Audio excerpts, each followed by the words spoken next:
लखनऊ में बीजेपी से सांसद कौशल किशोर की बहू अंकिता और बेटे आयुष के मामले में नया ट्विस्ट आ गया है। इस बार अंकिता के पिता ने सांसद कौशल किशोर पर आरोप लगाया है कि 16 जून को कोर्ट गई उनकी बेटी को सांसद ने अगवा करवा लिया है। अब उसे जान से मारने की धमकी दी जा रही है। हालांकि सांसद जी ने सभी आरोपों को खारिज किया है और कहा है कि अंकिता उनके बेटे के साथ रह रही है। बैंकों से भारी भरकम कर्ज लेकर विदेश भागने वाले कारोबारियों पर शिकंजा अब और सख्त होगा। प्रवर्तन निदेशालय ने इस मामले में बड़ा फैसला लिया है। इसके तहत सरकारी एजेंसी विजय माल्या, नीरव मोदी और मेहुल चौकसी की जब्त संपत्तियों को केंद्र और सरकारी बैंकों को सौंपेगी।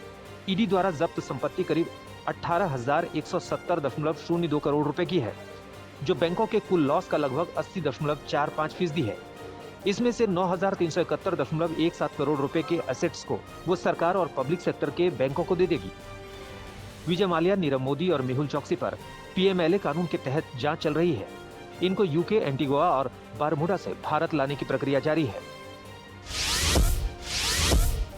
ब्रिटेन की अदालत ने भगोड़े नीरव मोदी के भारत प्रत्यर्पण को रोकने के लिए उसके आवेदन को खारिज कर दिया है।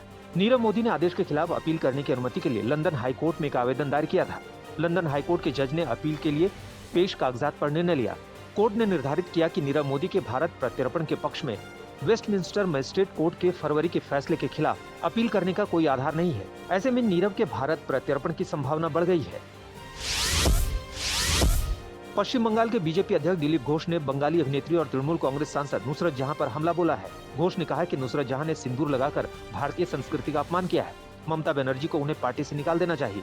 इससे पहले नुसरत जहां का मामला लोकसभा तक पहुंच गया। बीजेपी सांसद संघमित्रा मौर्य ने लोकसभा स्पीकर ओम बिड़ला को चिट्ठी लिखकर नुसरत की लोकसभा सदस्यता रद्द करने की मांग की है। भारी बारिश के बाद लोगों की मुश्किलें लगातार बढ़ती जा रही हैं। पश्चिम बंगाल के मिदनापुर में जमुनी नदी उफान पर है। पानी लोगों के घरों में घुस गया है। वहीं सड़कें जलमग्न हैं।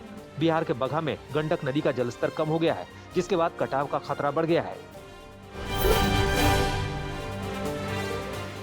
पीएम नरेंद्र मोदी के साथ आज दिल्ली में जम्मू कश्मीर के राजनीतिक दलों के नेताओं की बैठक है। इस बैठक में जम्मू कश्मीर के पूर्व सीएम महबूबा मुफ्ती, उमर अब्दुल्ला सरीखे बड़े नेता भी शामिल होने वाले हैं, जिसमें कश्मीर के हालात और आगे की रणनीति को लेकर चर्चा हो सकती है। कल शाम पीडीपी सुप्रीमो महबूबा मुफ्ती बैठक में शामिल होने दिल्ली पहुंची, जहां आज तक से बातचीत में महबूबा ने कहा कि वो खुले मन से इस बैठक में जा रही हैं। केंद्र सरकार ने 8 राजनीतिक दलों के 14 नेताओं को बैठक के लिए बुलाया है। केंद्र की ओर से प्रधानमंत्री नरेंद्र मोदी के साथ साथ गृह मंत्री अमित शाह भी मीटिंग में रहेंगे। बीजेपी जम्मू कश्मीर यूनिट के प्रमुख रविंदर रैना भी इस बैठक में शामिल होंगे।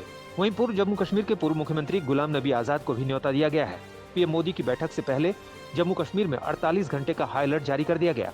एलओसी में भी अलर्ट जारी किया गया है। कश्मीर में हाई स्पीड इंटरनेट सेवा को सस्पेंड कर दिया गया है। नितिन गडकरी के स्वागत के लिए भुंतर पहुंचे मुख्यमंत्री जयराम ठाकुर की सुरक्षा में तैनात सुरक्षा अधिकारी और कुल्लू के एसपी गौरव के बीच जोरदार झड़प होने का मामला सामने आया है। अचानक हुई इस झड़प का एक वीडियो भी सामने आया है, जिसमें सुरक्षाकर्मी एसपी को लात घूंसे मारते दिखाई दे रहे हैं। अभी तक विवाद की वजह सामने नहीं आई है।